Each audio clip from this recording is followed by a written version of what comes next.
Underground Railroad เป็นขบวนการใต้ดินช่วยเหลือเหล่าทาสชาวแอฟริกันผิวดำในสหรัฐอเมริกาให้หลบหนีออกจากรัฐทางใต้ไปสู่รัฐอิสระทางเหนือ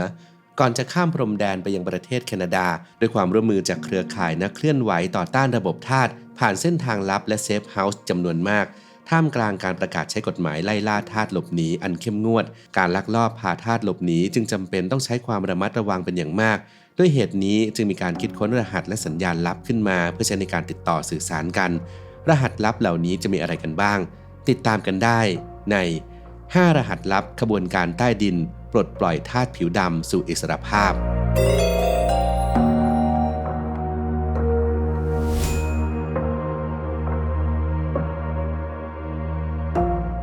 1. เลียนเสียงนกฮูก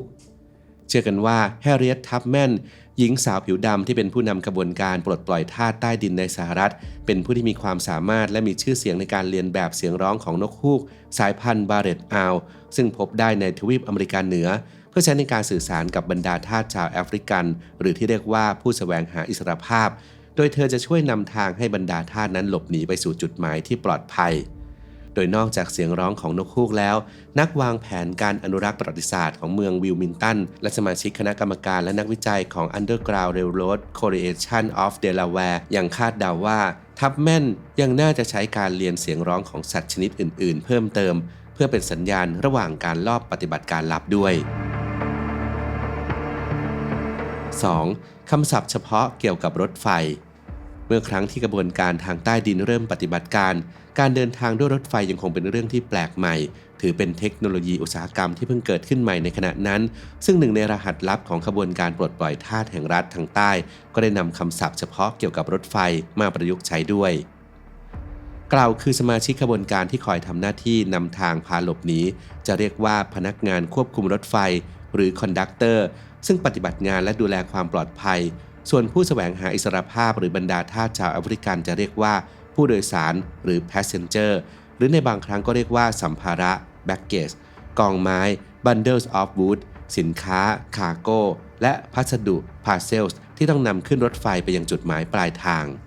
รถไฟขบวนสู่อิสรภาพนี้จะเดินทางไปยังเซฟเฮาส์หรือที่เรียกว่าสถานีสเตชันต่างๆที่ตั้งอยู่ระหว่างเส้นทางด้วยความช่วยเหลือจากเจ้าของเซฟเฮาส์ที่เรียกว่านายสถานีสเตชันมาสเตอร์และคนที่เข้ามารับหน้าที่ช่วยเหลือดูแลผู้โดยสารระหว่างทางขึ้นเหนือจะเรียกว่าตัวแทนเอเจนต์แม้ว่าการใช้รหัสลับเหล่านี้อาจจะไม่ได้สอดคล้องกันตลอดการเดินทางแต่การใช้คำศัพท์เฉพาะเกี่ยวกับรถไฟก็ทำให้การแปลข้อความค่อนข้างตรงไปตรงมาสมาชิกขบวนการรู้จักรหัสนี้และสามารถสื่อความให้เข้าใจตรงกันได้ 3. แม่น้ำจอร์แดนอ้างอิงจากหลักฐานคำให้การในศาลหลังช่วงสงครามกลางเมืองและบันทึกทางประวัติศาสตร์ระบุว่าบางคนที่เกี่ยวข้องกับขบวนการใต้ดินจะเรียกแม่น้ำโอไฮโอว่าแม่น้ำจอร์แดนเพราะตามคัมภีร์ไบเบิลระบุว่าชาวอิสราเอลข้ามแม่น้ำจอร์แดนไปยังแผ่นดินแห่งพันธสัญญา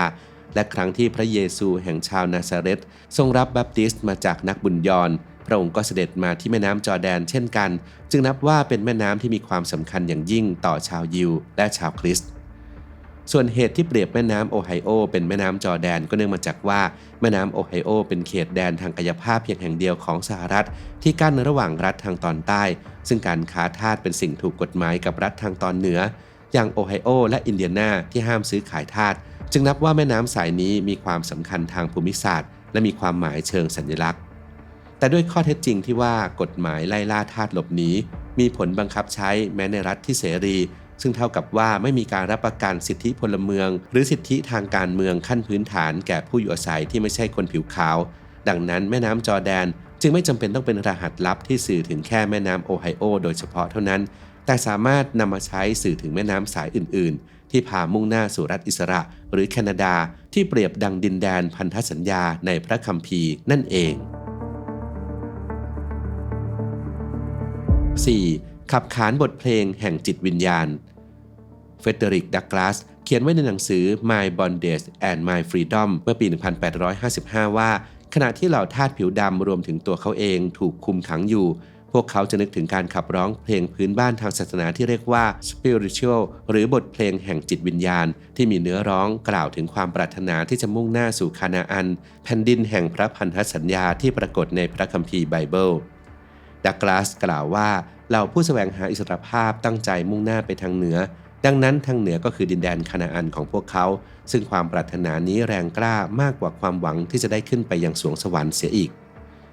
นอกจากความสำคัญต่อจิตใจแล้วบทเพลงแห่งจิตวิญญาณยังเป็นวิธีการสื่อสารลับที่สำคัญของขบวนการใต้ดินในบทสัมภาษณ์หลังช่วงสงครามกลางเมืองทับแม่นนักต่อสู้คนดังบอกว่าขณะนำทางผู้แสวงหาอิสรภาพไปทางเหนือเธอจะร้องเพลงแห่งจิตวิญญาณ2เพลงนั่นคือ Go Down Moses และ Born for the Promised Land โดยจะให้สัญญาณผ่านการร้องแบบเร่งความเร็วหรือลดจังหวะลงเพื่อระบุว่าเวลาดังกล่าวเหมาะสมที่จะหลบหนีหรือไม่หรือใช้เมื่อรับรู้ถึงอันตรายบางอย่างโดยนอกเหนือจากเพลงที่ทับแม่นใช้ทั้ง2เพลงแล้วผู้ร่วมขบวนการบางคนก็ได้เคยออกมาเปิดเผยชื่อบทเพลงแห่งจิตวิญญาณเพลงอื่นๆที่พวกเขาใช้ด้วยเช่นกัน 5. รหัสลับที่เป็นลายลักษณ์อักษรนอกจากรหัสและสัญญาณลับที่สื่อกันด้วยการเปล่งเสียงแล้วยังใช้การอ้างอิงแบบเข้ารหัสในข้อความที่ส่งทางไปรษณีย์ด้วยโดยทับแม่นอ้างถึงบทเพลงจิตวิญญาณอีกเพลงหนึ่งนั่นคือ The Old Ship of Zion ในจดหมายเข้ารหัสที่เธอให้บุคคลอื่นเขียนแทนจากฟิลาเดลเฟียส่งไปให้เพื่อนคนหนึ่งในรัฐแมรี่แลนด์ก่อนที่จะออกไปปฏิบัติการช่วยเหลือพี่น้องของเธอช่วงคริสต์มาสในปี 1854 เนื้อหาในจดหมายฉบับนั้นทับแม่นได้ร้องขอให้ผู้รับซึ่งเป็นชายผิวดำที่ไม่ได้มีสถานะเป็นทาสนามว่าจาคอบแจ็คสันอ่านจดหมายของเธอให้ผู้เฒ่าฟังและฝากแสดงความรักถึงพวกเขารวมทั้งบอกเหล่าพี่น้องของเธอให้เฝ้าดูการอธิษฐานอยู่เสมอโดยระบุว่าเมื่อเรือลำเก่าของไซออนแล่นเข้ามาจงเตรียมพร้อมที่จะก้าวขึ้นเรือผู้ตรวจสอบผิวขาวที่ได้อ่านจดหมายฉบับนี้ไม่เข้าใจข้อความและสับสนงุนงง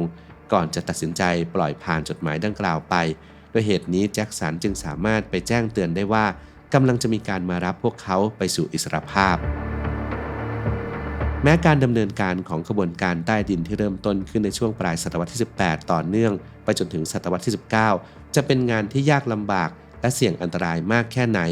แต่บรรดาเหล่าผู้ช่วยเหลือก็ไม่เคยย่อท้อและทำทุกวิถีทางเพื่อคืนอิสรภาพให้กับทาสชาวแอฟริกันมีการประเมินกันว่าภายในปี 1850 มีทาสผิวดำถึงประมาณ 100,000 คนสามารถหลบหนีผ่านทางเครือข่ายของขบวนการไปได้